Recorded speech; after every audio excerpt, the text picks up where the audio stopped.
Hello there, welcome to my channel. Today I want to talk to you about something that is not often talked about, but it's very important. It's called fistula. Have you ever heard about fistula? Well, if you haven't, don't worry, because today I'm gonna explain everything you need to know about fistulas.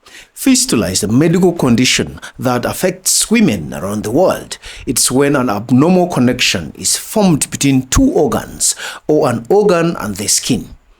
This condition usually occurs between the bladder and the vagina, or the rectum and the vagina. Now you might be wondering what causes fistulas. Fistulas are most commonly caused by prolonged obstructed labor. This can happen when a woman is giving birth and the baby's head is too big to pass through the birth canal. This can damage the tissue in the pelvic area and lead to the formation of fistulas. Other causes of fistulas include injuries from surgery, radiation therapy, which is less common in this part of the world, and certain infections. Fistulas are more common in developing countries where women do not have access to adequate health care and where obstetric care is limited. So in other words, fistulas are caused by injury or damage to the tissue during childbirth, and they can lead to chronic incontinence and other serious health problems. Fistulas are a huge problem, especially in developing countries like South Sudan. Did you know that the estimated prevalence of obstetric fistula among women of reproductive age in South Sudan is 3%, as indicated in the National Obstetric Strategy? This is directly linked to high maternal mortality, particularly in those areas where prolonged obstructed labor and poor transport contribute to a high proportion of maternal death. The Minister of Health estimates that at least 60,000 women are living with obstetric fistula in South Sudan, of whom fewer than 1,000 have had surgical repair and treatment. Teenage pregnancies have led to many fistulas in developing countries like South Sudan. Adolescent girls are particularly susceptible to obstructed labor because their pelvises are not fully developed. Unfortunately, South Sudan has a very high teenage pregnancy rate, estimated at 300 in 1,000.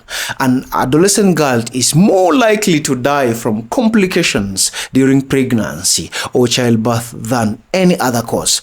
Child pregnancies can also lead to fistulas and other serious health problems. It is important to tackle the root causes of fistulas, including child pregnancies, by providing education and access to health care for young girls. The most common sign of a fistula is the leakage of urine or feces through the vagina.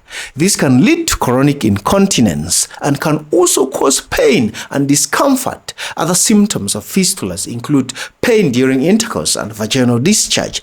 These symptoms can have a huge impact on the daily lives of women affected by the fistulas. Fistulas can be treated with surgery, which is typically done by a urologist or a gynecologist. The type of surgery depends on the location and the size of the fistula. In some cases, a vaginal fistula can be repaired with a simple procedure that can be done in an outpatient setting. However, in more complex cases, extensive surgery may be required to repair the fistula. Fistulas are preventable, and public health strategic measures can be implemented to address this issue. These measures include providing education to women and girls about the risks of fistulas and providing access to obstetric care, including emergency obstetric care to women who are at risk of developing fistulas. Additionally, it's important to raise awareness about fistulas and the importance of timely diagnosis and treatment.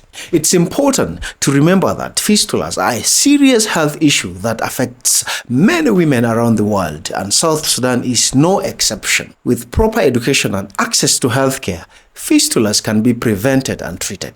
We need to work together to raise awareness about this issue and support organizations that are working to prevent and treat this condition. Let's work towards restoring the dignity of women who have been affected by fistulas. Thank you for watching, and if you have any questions or comments, please leave them below. Don't forget to like and share and subscribe for more insights into the challenges and triumphs of rural healthcare. Thank you, and see you in the next topic.